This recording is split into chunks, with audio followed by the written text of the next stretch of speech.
Welcome back. Jake here again. Today I'm going to take the concepts that we covered in the last language primer video, and I'm going to turn those into a set of reusable common patterns that you can use when designing your permission system. If you haven't seen the language primer video, I highly recommend checking that out first. Otherwise, some of the core concepts that we use might not make a lot of sense. In this video, we're going to take a look at some of the patterns. Some of them were designed ahead of time when we built our schema language, and some of them have emerged both from our own requirements and some requirements from our customers. Some examples of the patterns that I'll cover are how to do resource hierarchies, how to use duck typing to traverse a hierarchy intelligently, how to use a platform level object to create super administrators, and then how to use all of those patterns to build even higher level patterns, such as attribute-based access control, ABAC, or role-based access control, RBAC, which you may have heard of in the past. So stay tuned and we'll dive right into it. So the first concept I'm going to cover is kind of obvious. It's how we can organize our resources into hierarchies, and then how we can use those hierarchies to federate out access. We touched a little bit on this in the primer video, but we're just going to go through a few examples here to make sure that we really understand the concept. So switching over back to Excalidraw, my favorite diagramming tool, we can look at one of the models that we set up last time, where we have a document, and then the document has a reader and an owner, and the type of that reader and the owner is a user. It's very uncommon to have just a flat document structure where you just have readers and owners. Usually documents are organized into some kind of hierarchy. So what we're going to go ahead and do is we're going to start setting up a little hierarchy here. So a document will sometimes belong to a folder, or often belong to something called a folder or directory. And then that folder often belongs to like a drive, a top level concept of a drive. You can see this in like Google Drive, or even if you talk about like a Windows machine, you've got like your C drives, or on Linux machines and Unix machines, you've got your mounts. So we have this kind of hierarchy. And then the way this works for permissions is we'll go ahead and set up a relation in the hierarchy as well. So we'll set up, we'll say that a document has a parent of a folder. And then we can also say that the folder has the parent of the drive. Running a little short on room here, but just kind of squeeze these in. And then the interesting thing that we can do once we have this hierarchy is we can actually replicate what we've already established as a permissions model. We can replicate that for the higher level objects. So we can say that a folder also can have a reader or an owner, right? So a reader, and that's of type user. And then the folder can have an owner, and that's of type user. And then we can also say that the top level drive itself can have a reader or an owner. And same types on everything. So what we've done here is we've established the ability to federate out permissions at any layer in the hierarchy. And switching over to the playground, we can see what that looks like in schema. So we've got definition folder,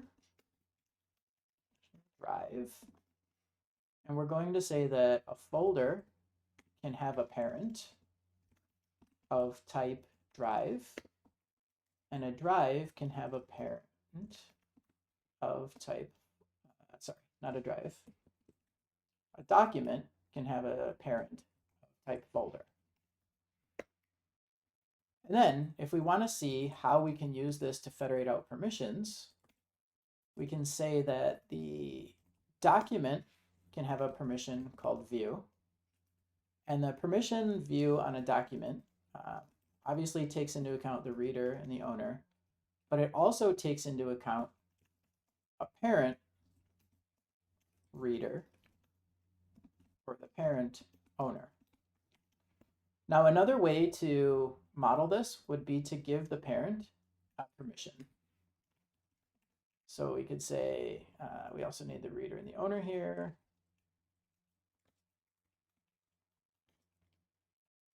So we could say that the permission view on a folder is calculated by saying reader plus owner. And then down here, we would just say parent view. Permission. You'd think by now I'd be able to accurately type the word permission, having done it several thousand times. Okay, so now we're inheriting the view permission from our parent, and our parent in this case happens to be a folder.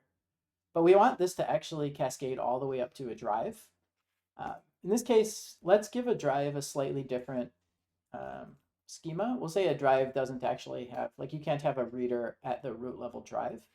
So we'll go ahead and change the model. I don't know, like, you know, this is going to be totally use case dependent, but we'll just say in this model, a drive can only have one owner.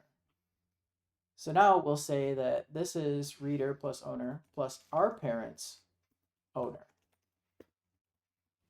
And so now we've set up a model where base level view on the document can come from directly that document's readers or owner, or it can come from the parent, those who have the view permission on the parent.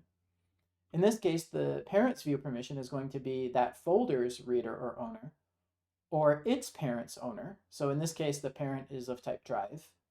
And then we go to drive, and then the owner is of type user. So one thing to keep in mind when you're building a hierarchy like this is that you want to make sure that the types of all of these things actually resolve down to the same type. So these are users, and anyone who has a view is ultimately going to be a user. So again, these are users, and this is a user.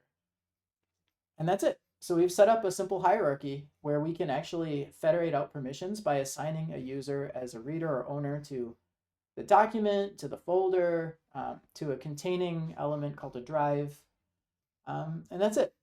But this pattern actually is super common, right? It's not just folders and documents and users, right? It could be several things. It could be just getting rid of my detritus here.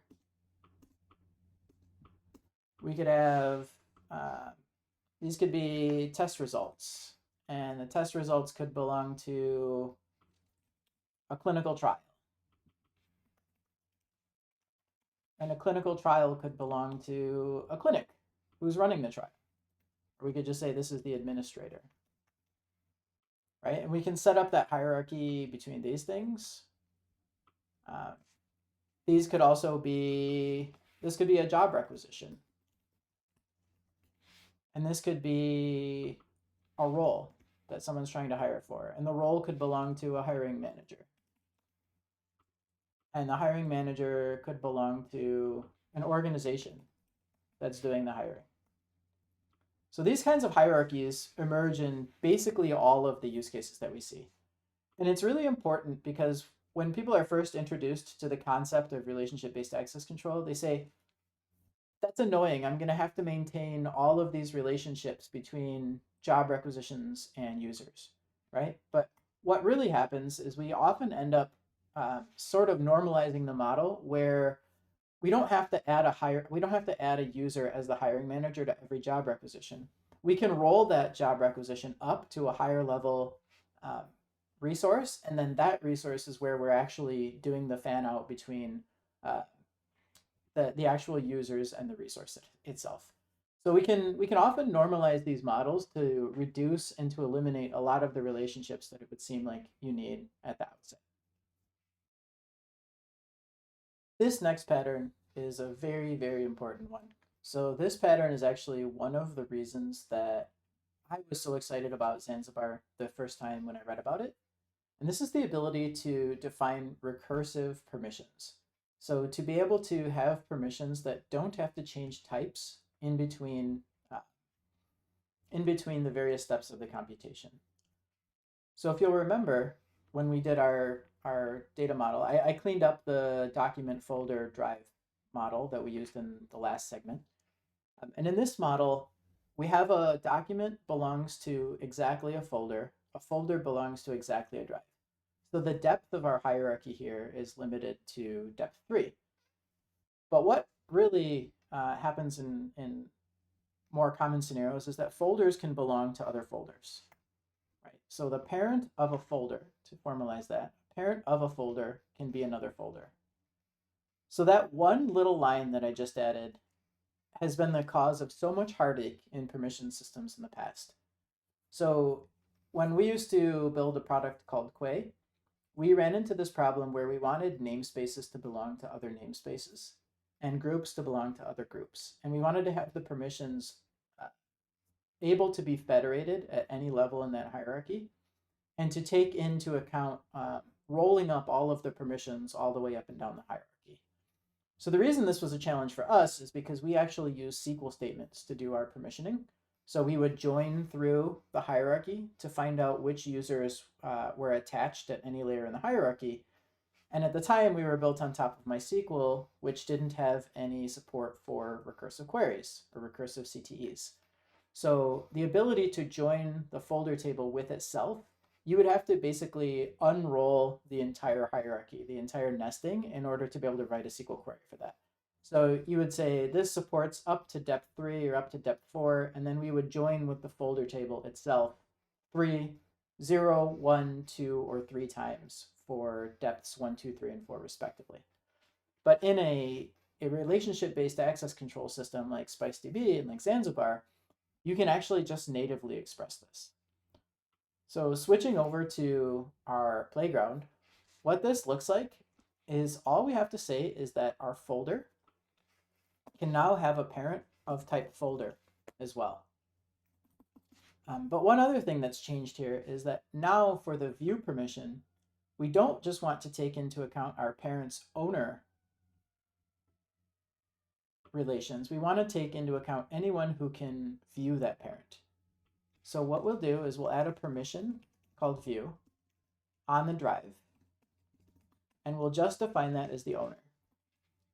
So now we've got a common API between folder and drive that we call view. And now we can say anyone who can view my parent can also view me. So what we've done is we've given, we talked about in the fundamentals video about how permissions sort of create the externally facing API. And that's what we've done here too. We've given both drive and both folder a common API.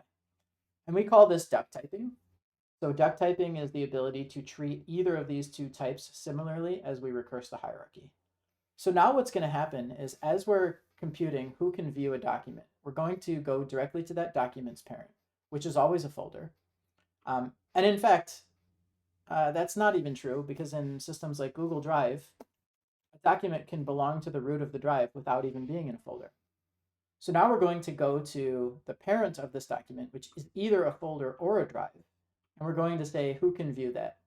If it's a folder, we're going to go to that folder and compute it this way, potentially going into parent folders of that folder. But if we're going directly to a drive, then we'll just say who can view that, and that's directly the owner. And that's it. That's how we do it. And we can test this model. We can write a few relationships. So we can say document the doc has a parent of folder ABC or folder ABC. And then we can say that folder ABC has a parent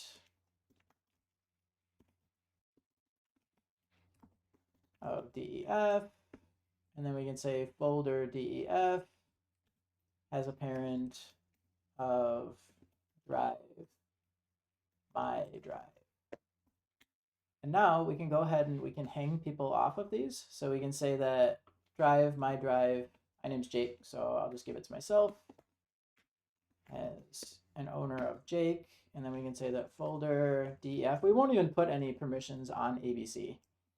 So DEF has a reader of, I don't know, Jill. And then we'll give the document itself some kind of permission as well. So we'll say that the document owner is user Frank. And now what we can do is we can say the document, the doc. We can go and we can ask who is allowed to view this thing. So we can see that Jake is allowed to view it because Jake is an owner of the containing drive. Jill is allowed to view it because Jill is a reader on the parent of the parent folder. And then Frank can view it because Frank is an owner of the document directly. The next concept we're going to talk about is duck typing. So duck typing comes from the phrase, if it walks like a duck and quacks like a duck, it's a duck. And it was first popularized, at least to my recollection, by dynamic languages like Python and Ruby. The way duck typing works is it allows us to treat objects of different types as the same type for resolution if they have the same interface. So since SpiceDB does graph resolution dynamically, which is similar to dynamic function dispatch in a dynamic language, we can use the same concept here. So what I'm going to do is take a really, really basic schema and show how we can use duck typing to resolve through two different object types. The object hierarchy I'm going to set up is that we can have a document, or we can have, actually, we can have a question, or we can have an answer. So think about this if it's like Stack Overflow. And then we can have a comment. And a comment can be placed on either a question or an answer. And in this case, what we'll do is we'll say that the parent for the comment is of type question or answer. And the permission that we're going to try to figure out is who can view this comment. We could talk about delete and other sort of mutation operations, but those are almost always going to resolve down to the user who created the comment themselves. So the view is really the more interesting one. And what we're going to say here is that anybody who can view the question or the answer that the comment is nested under can also view the comment itself. So I'm just going to start by saying nil, like we do when we're initially modeling. Then we're going to talk about what kind of interface we need the question and answer to have that will be common in order for us to do our view computation. We can also add an owner who is of type user to the comment. And we can say that view is definitely going to include the owner, but it's also going to include the viewers of the parent. And because this right-hand side of an arrow can be a permission, we can also add permission view here and permission view here. So now all three of these object types expose a permission called view. And we can say that no matter whether the comment is nested under a question or an answer, by asking for the view, we will go to how this permission gets calculated on the question or the answer. And since an answer also has a parent of a question, we're going to use the same recursion logic here. So here we're going to say an answer is going to have an owner of type user. So we're going to say, we're going to take the owner here and anyone who can view the parent. And then finally, to finish, all we have to do is add owner user here. And then we can say who can view the question? Well, just the owner can view the question.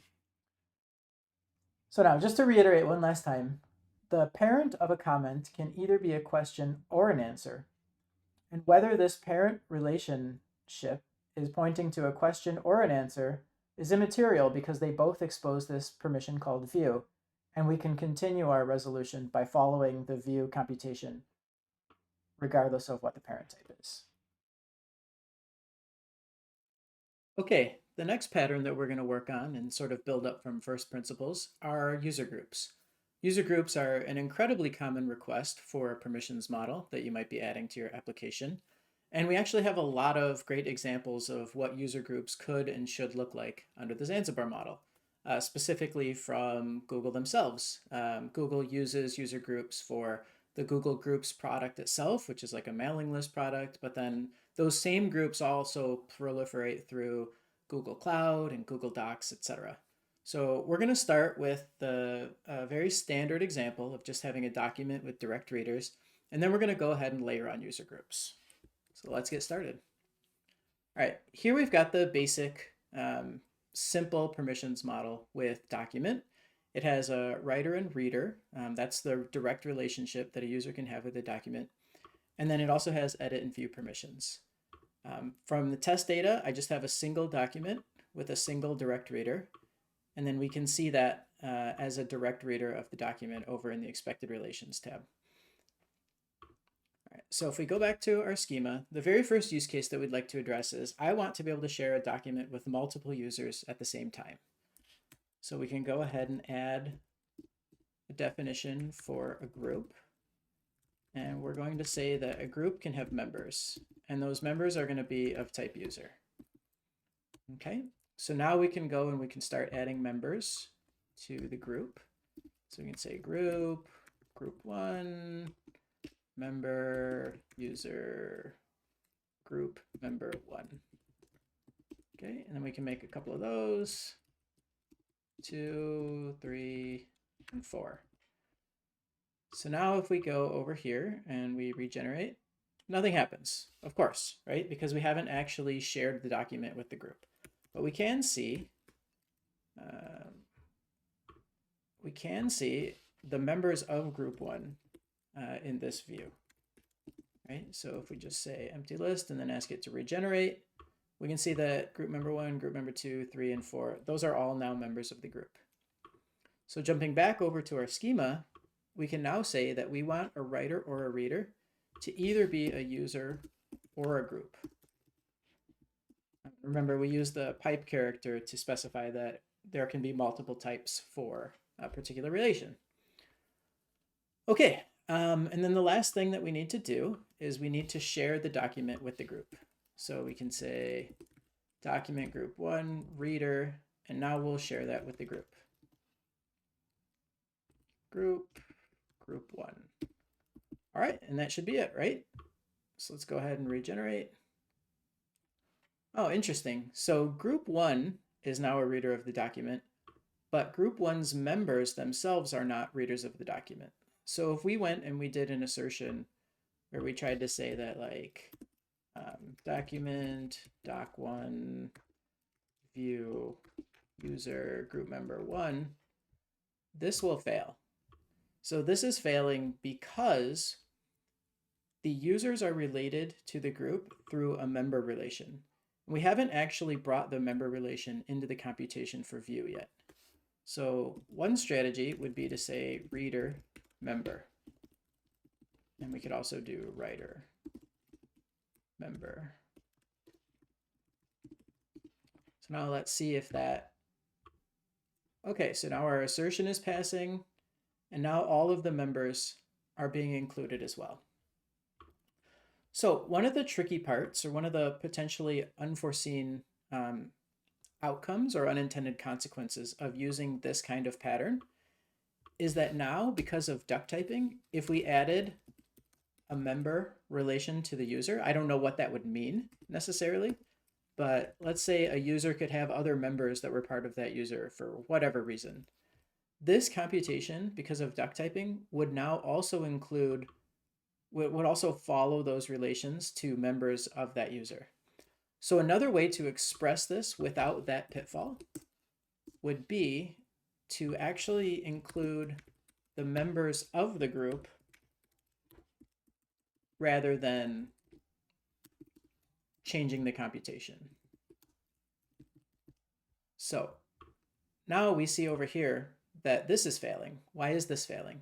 Subjects of type group are not allowed on relation document hash reader. So the reason this is because we've said that if you're binding to a group, you actually have to bind in the group's members. So all we have to do here is say group member. And everything still works. So there's a subtle difference there where we're saying the group's members should be considered readers of the document and not the group itself should be considered readers of the document.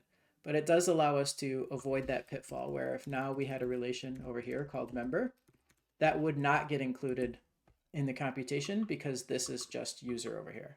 So we're not hoisting, we're basically hoisting the downstream computation of group member into the data plane. All right, so the next most common request is, what if I want groups that can be members of other groups? And what does that mean, right? Like if I'm a group, then if I have a group as a member of my group, then when something is shared with my group, all of my child groups should be included as well. All of the members of the child groups should be included in those permissions as well. So what we can do here is we can say that member can either be a user or a group's members.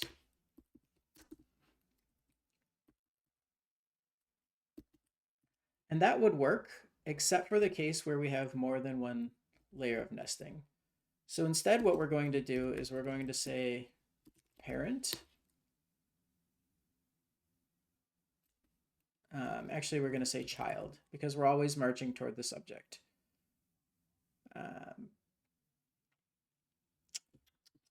Actually, here's what we're going to do. We're going to say relation member. We're going to change this to direct member.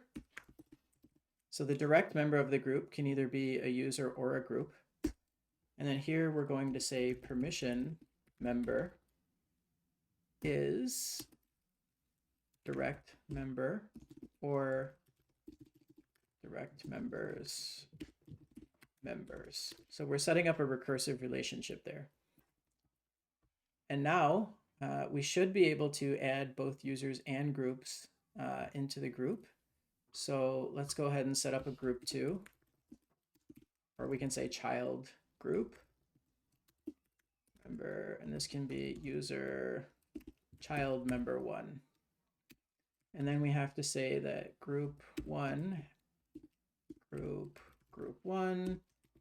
has a direct member of group child group. We also over here have to say these can't be members. These also have to be direct members. So we're going to go ahead and change those all to direct member. And now member cannot write a relationship to permission member under definition group. Where am I trying to do that?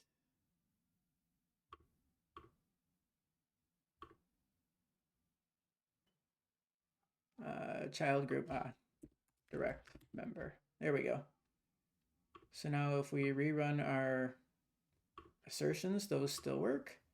And then if we regenerate this information over here, now we have child group 1, child member 1, and group members 1 through 4 are all allowed to view the document. We can also see over here that the child group and the child group member are also considered members of group 1.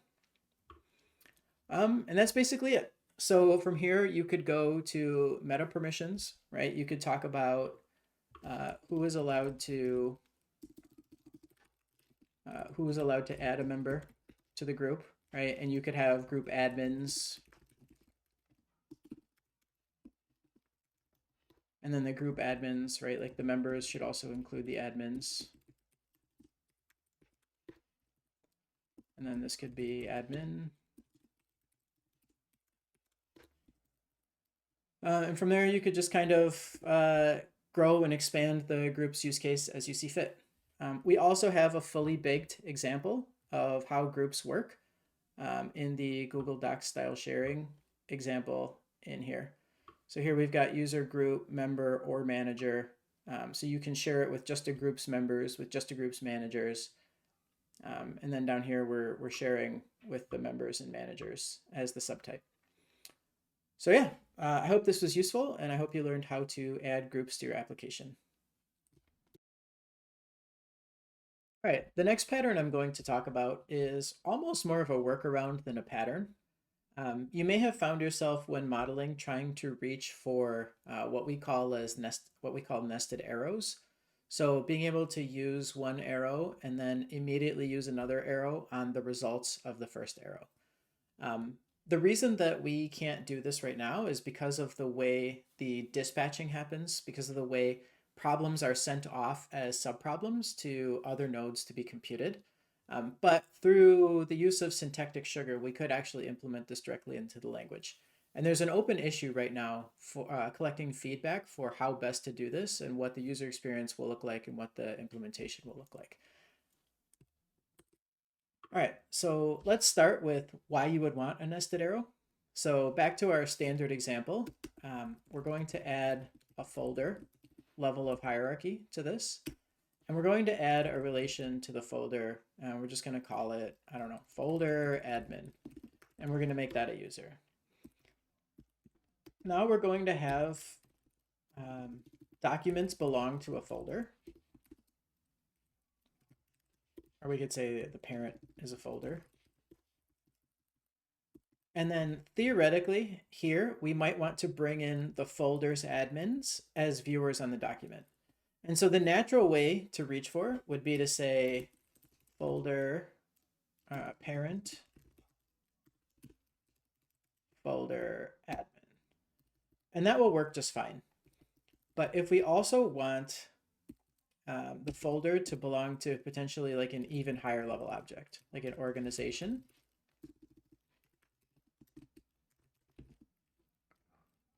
org admin, right? If we want to also bring in the org admin here, we can't say parent, which is of type folder.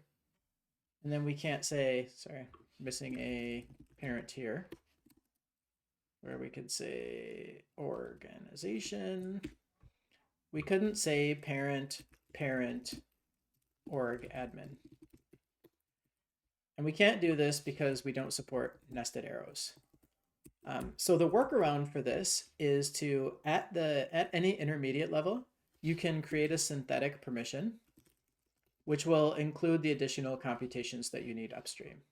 So here, the way I like to usually write them is I would say, I would translate the arrow to just an underscore. So here we would say parent org admin. And then the computation for that is just parent org admin. Org admin. And then down here, we would say parent underscore org admin. And like I say, theoretically, we could fix this at the compiler level. There's actually an open issue. It's SpiceDB issue 15. So you can tell this has also been an issue for a little while. The biggest challenge with just going in and fixing it is actually error messages. So how do we make sure that error messages are still sensical if we're injecting these sort of synthetic permissions? So I also usually denote these as a synthetic relation. So this is just something that exists to simplify this computation down here. And now we can prove that it all works. We can add our document to a folder. Parent at folder 1. And then we can add our folder to an organization. And then we can give the organization an org admin of user Jake. And now we should see that Jake is also allowed to view the document by virtue of being an org admin. And that's it. That's how we work around the lack of nested arrows when writing a SpiceDB schema. The next pattern we're going to talk about are super administrators. So there's sort of a long and heated debate about whether an application should even support the concept of super administrators. Super administrators usually have access to absolutely everything within a platform, but I'm not here to debate that right now. What I'm here to do is to show you how to model it. So if you want to add a super administrator to your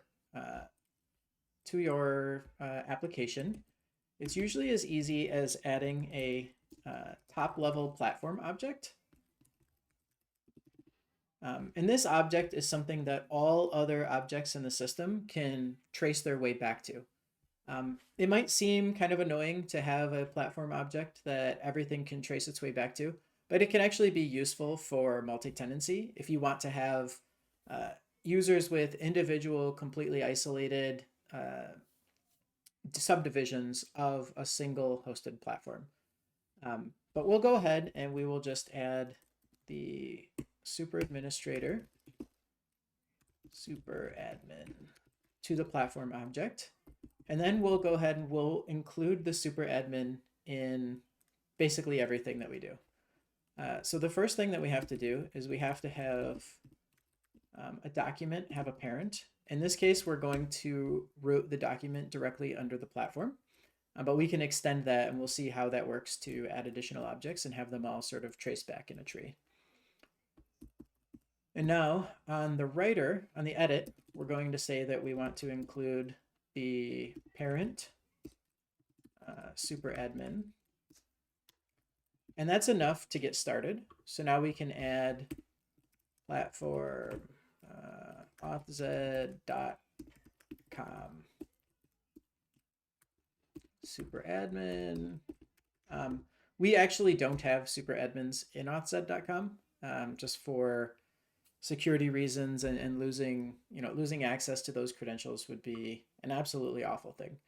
But this is just an example of, right, like if we wanted to have an authz.com and we also wanted to white label it for somebody else, then we could have a separate set of super admins and we could have a completely isolated set of everything tracing back up to that top level platform object. Okay, and now we should be able to see that, parent super admin, right? We did not add the document. We did not give it the parent. Parent platform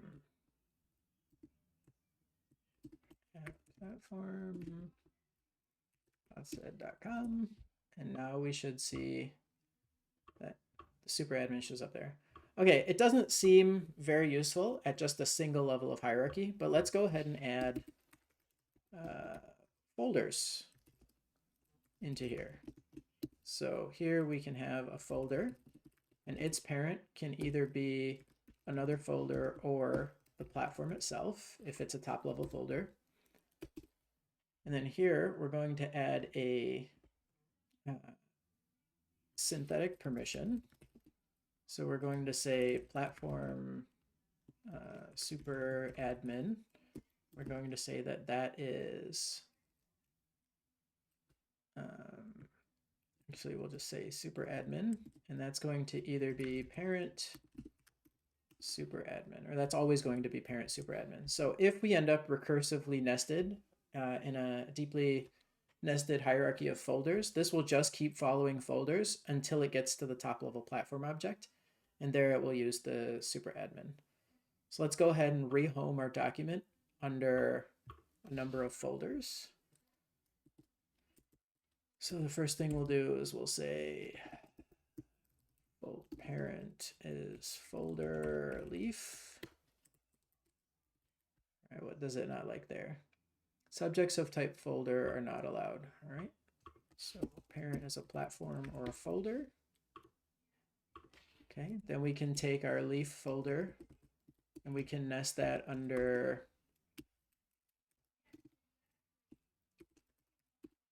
intermediate, and then we can take folder intermediate and nest that under top level, and then we can take the top level folder and nest that under the platform itself.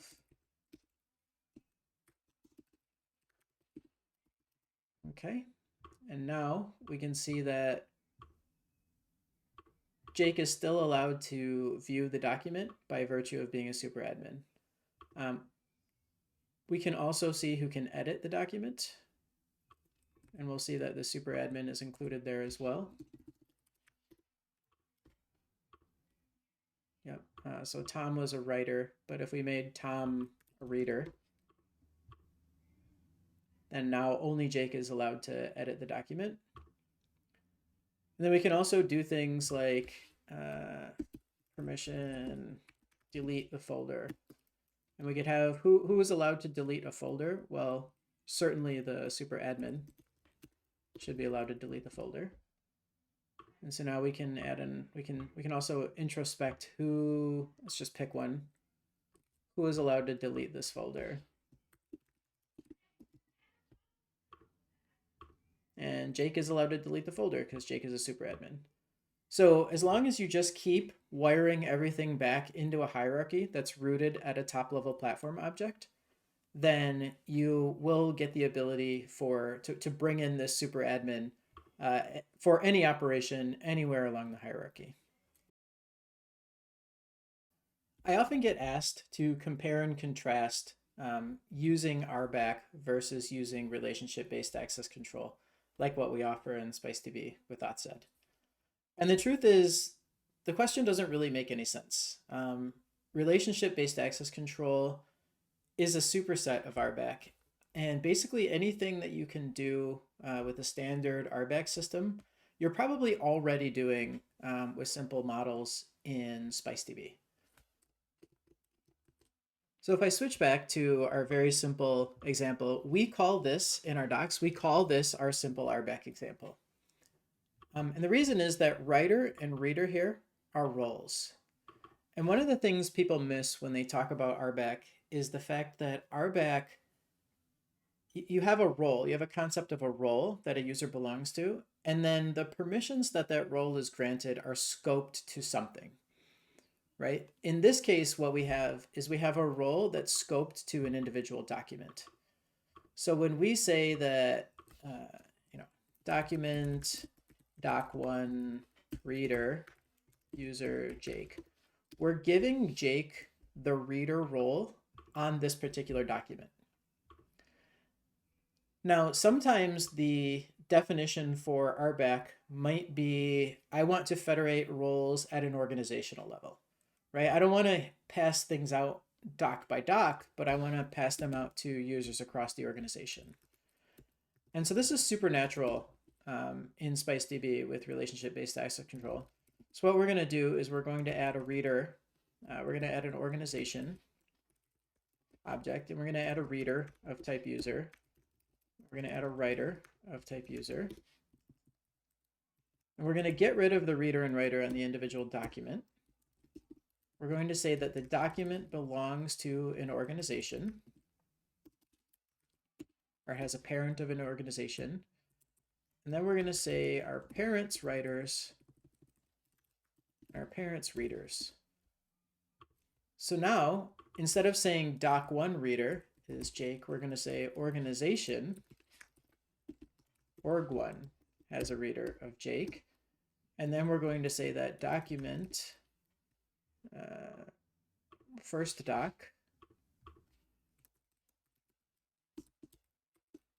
has a parent of organization org1. Okay, so now we can see that Jake is still allowed to view the document because he's a reader org-wide, right? And we can kind of just keep adding and hoisting and changing these role names wherever we want them to be in order to give the user experience that we want for a particular application. In some cases, you do only manage things org-wide. Like some of the software I can think of, we use like QuickBooks. And in QuickBooks, a user has a role within the entire organization in the QuickBooks account. But other things like Google Docs, you're federating access to documents and information on a doc-by-doc basis. So that's what we mean when we say that RBAC is actually a superset of RBAC, and that anything that you can do with RBAC, you can also do in RBAC. But one thing that you may have noticed is that reader and writer are always being set by the schema writer, right? So what if a organization wants to have a role that they determine what access that role has? So in that case, we can actually hoist roles into the data plane as well. So we might say, add a role. And here we're going to say, we're going to give the role members. right? So now here we can say, let's create our role, call it, I don't know, billing admin. And then the member is user that accountant. Right, so now the accountant is a billing admin, but we haven't given that any meaning yet, right? So what if we had documents, right? And documents followed the normal thing, but what if we also had an invoice object? And an invoice object has view, right? Like, what does it mean to be able to view an invoice? What does an invoice belong to? An invoice might belong to an organization. And then here we might want to say that we want to separate the concepts of what the individual roles are called from what the permissions are. So here we might add a relation for view invoices, right? And then here we could say that a role's members can be given the ability to view invoices. So now down here we can say parent view invoices. And right now, that accountant, let's see if that accountant can view an invoice. So first, let's start by creating an invoice. Invoice 1, 2, 3. Parent organization, org1. And then we already have a billing admin. So let's see if anybody can view this invoice.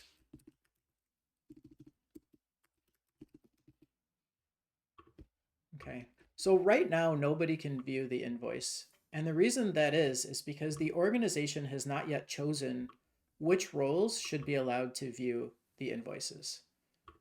So over here, what we can do is we can, at the organizational level, we can actually grant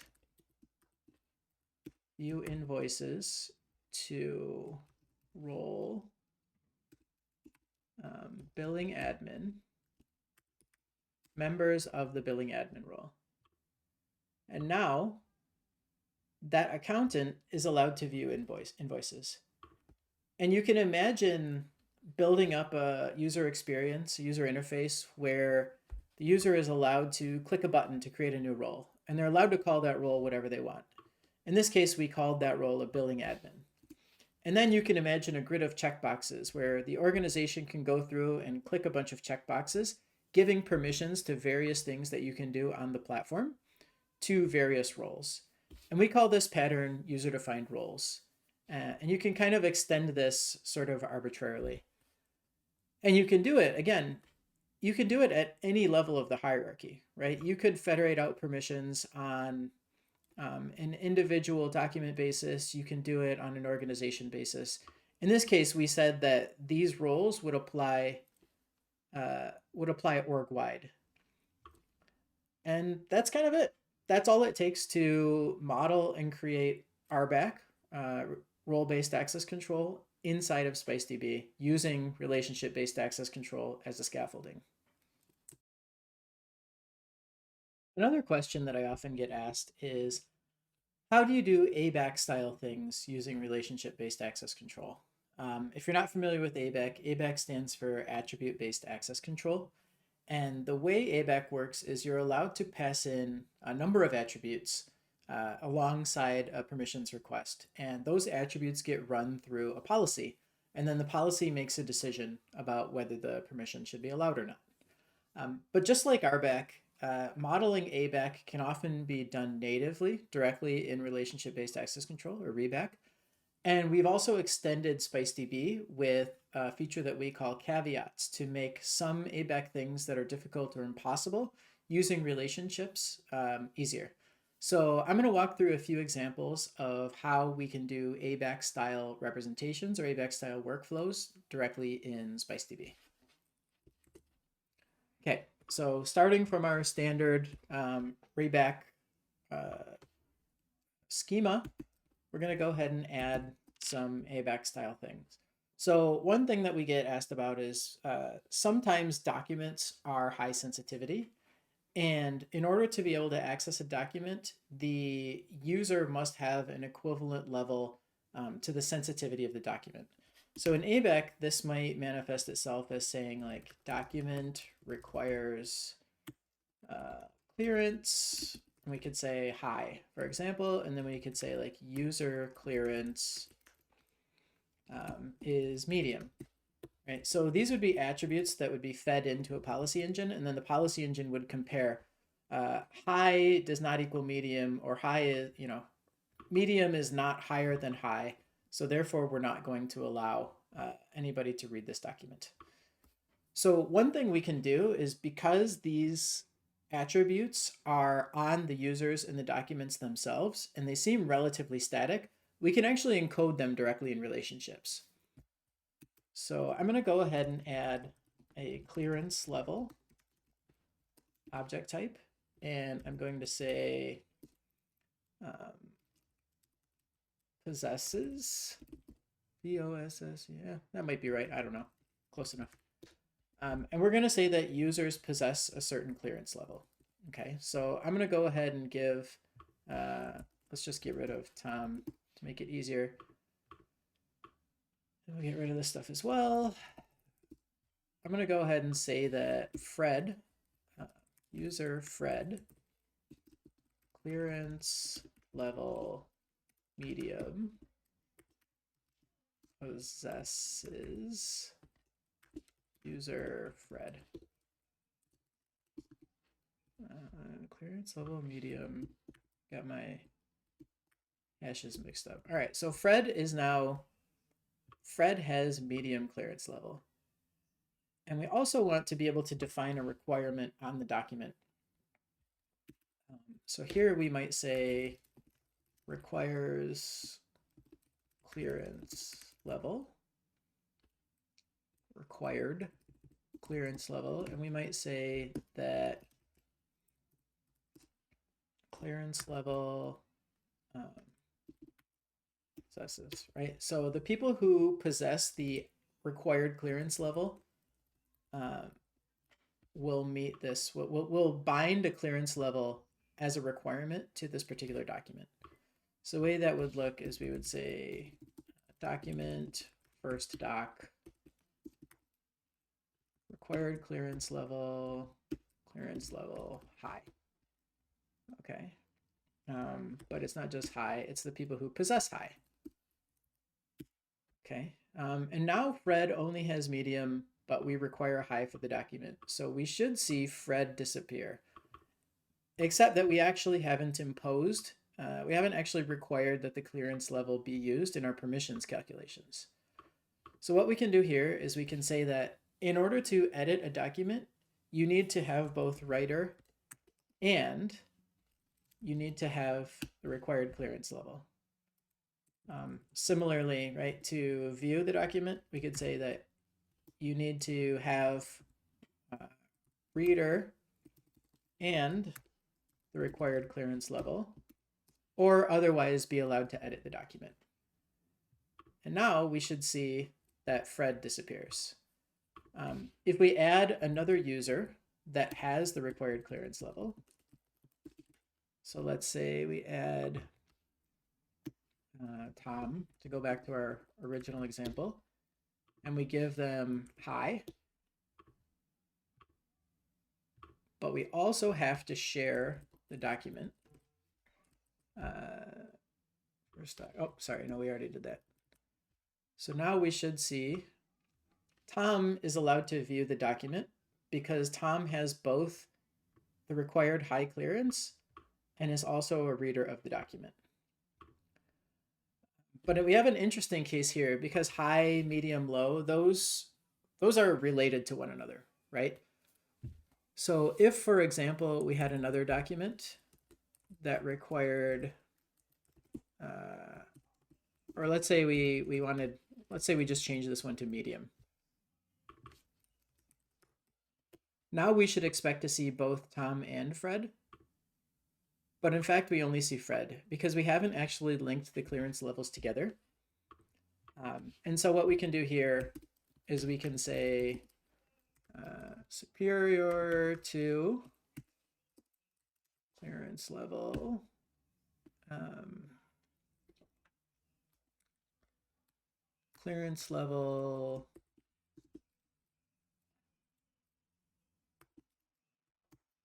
yeah, I think just clearance level, and then we'll have direct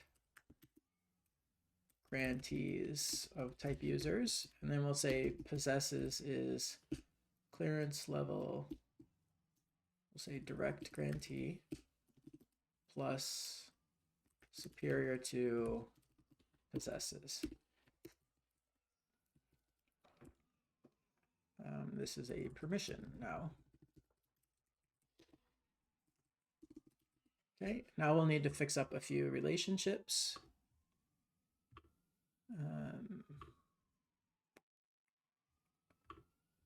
We need to do, this is a direct grantee. This is a direct grantee. And now we can say that the clearance level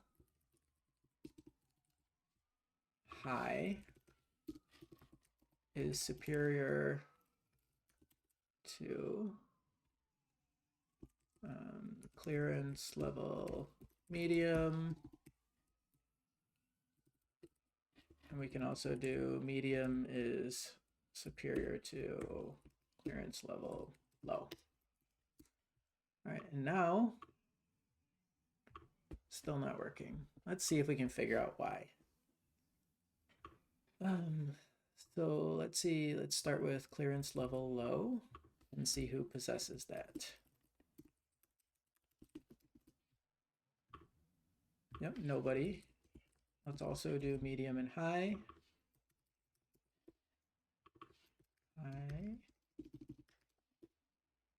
High. Okay, so we see that Fred possesses medium, and Fred and Tom possess high. I think we may have gotten that backwards.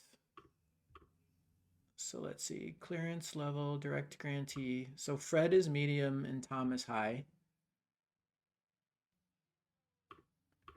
Right, okay, so it's not superior to, it should be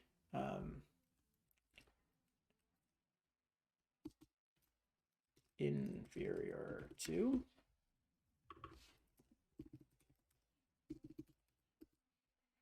And then we have to swap these all. Inferior to, so low is inferior to medium, and medium is inferior to high. So high is just Tom now. Low is both of medium and high. Medium is both. And now Tom and Fred can both view the document, but if we upped the document's required level, so if we required high, then we would now see that only Tom is allowed to view the document. So this is a way to take things that might otherwise be attributes and distill them into relationships. And this works under two scenarios. One is that the attributes that we're passing in are not contextual. They're not rapidly changing. They're not something that might change with every single request. And the other way it works is if the attributes, are not, they don't need to be compared on like a numerical level, right? Another example that we can model in just a second might be like, this person is only allowed to approve or to check out this shopping cart if the total value of the cart is less than $100. And you could see that it would be difficult to distill that down because $100 can't be quantized. It can't be turned into, I mean, theoretically, you could turn it into 100 different values for the shopping cart, but because it's infinitely variable, we wouldn't want to have a relationship for every possible value of the cart. And so that's where we go and we reach for this functionality that we built into SpiceDB called caveats. So I'm going to go ahead and swap back out for a very simple example. We'll just start with users. And let's do what we just talked about. Let's create a shopping cart example. So let's say cart value is $49.31. And then we would say that user can approve if less than 50, right? So here we've got two numbers. The interesting thing is that only one of these numbers, the cart value, is probably changing on every request, but the user approval threshold can actually be encoded into the system ahead of time. So let's go ahead and model it out and see what it looks like. So let's do cart. And then we're going to want to see who can approve the cart. Right now, we don't have any way to know that. This cart is probably going to belong to an organization of some sort. Think like a shared corporate Amazon account. And then here we're going to have cart approver. Okay. And then let's write a caveat. So our caveat is going to be approve if over, approve if under. And then this is going to take two parameters. This is going to take the max approval value, and that's going to be an int. And it's going to take, I guess it should probably be a float. And it's going to take the cart value as a float as well. And then this is a cell expression. Cell is Google's common expression language. And so here we're going to evaluate this to true if cart value is less than or equal to max approval value. Okay. Max approval value, unknown type float. Well, let's pop open the cell docs.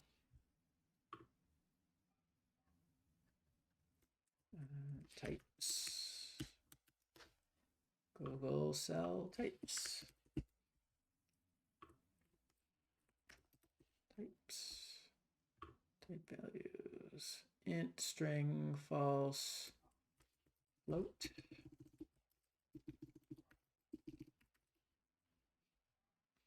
Float, literal. No, double. Okay.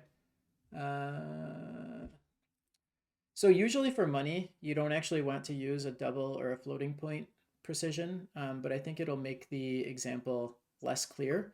What you would do is theoretically, actually we'll do it this way. Max approval value cents, cart value in cents. So you want to use an integer value for anytime you're dealing with money, because you don't want floating point, the imprecision of floating point math to give you incorrect answers. So, all right, now we've got our expression written.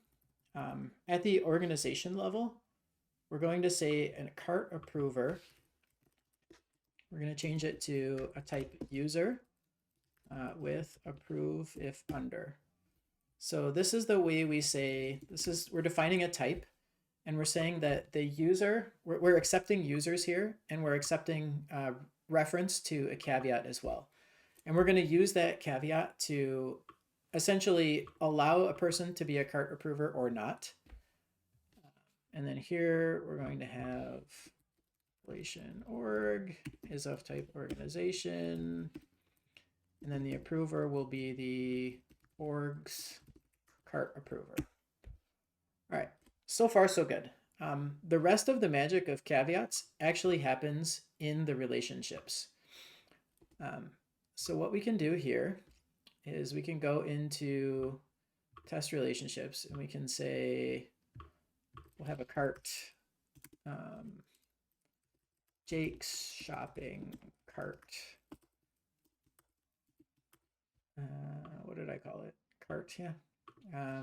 Belongs to org, organization, org1. Okay, and then we'll say organization org1 has a cart approver of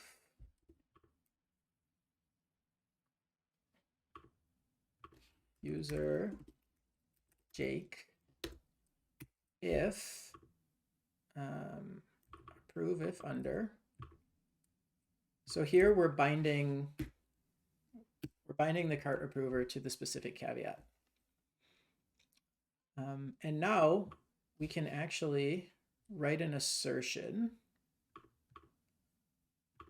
that includes, let's say, document, we're not using documents anymore, cart, Jake's shopping cart. And we're going to say approve.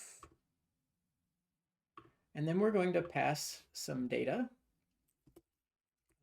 User Jake, and we're going to say with. Actually, let's just see what happens right now. So it's saying false. But we can add some context to this. So we could add parameters where we could say max approval value since. So $50. And then we could also pass the context of, and when we work with caveats, we have to put this all in quotes. Cart value since. So now we're going to say that the cart value is $45. Now let's see what happens.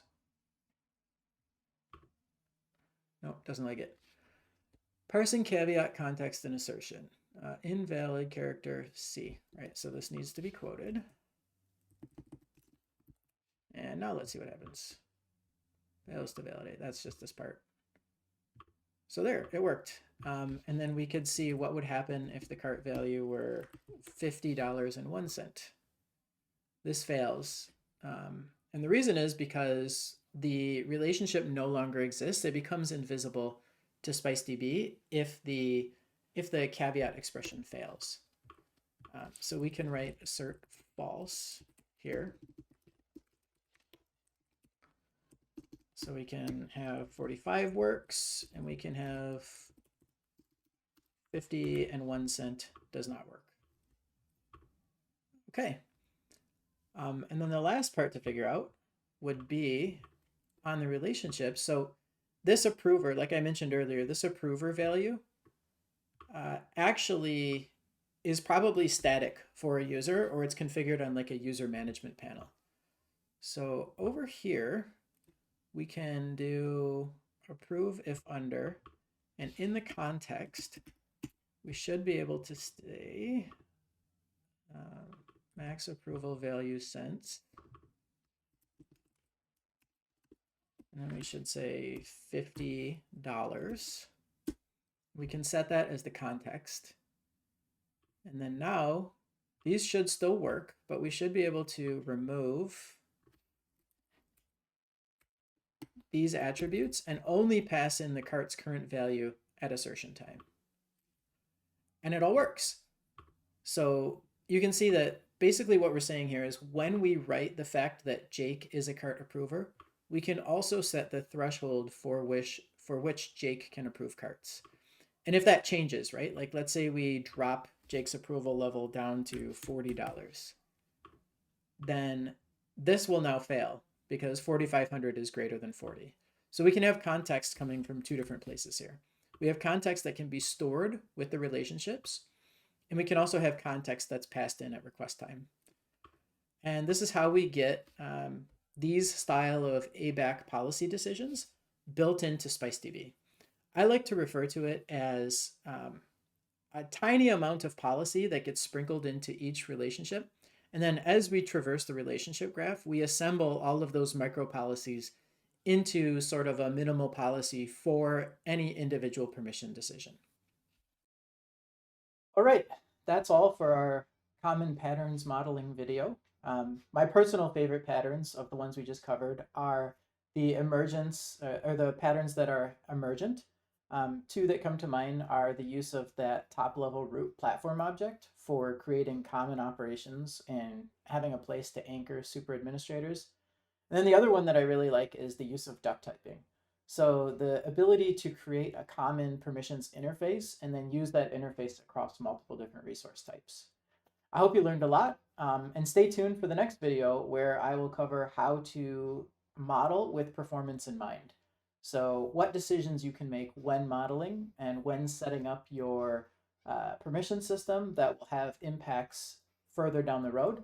And then also what decisions that we've already seen emerge enough that we've gone ahead and we've put in a performance optimization to reconcile those or to rectify those in advance. So stay tuned for that video, and I hope to see you all soon.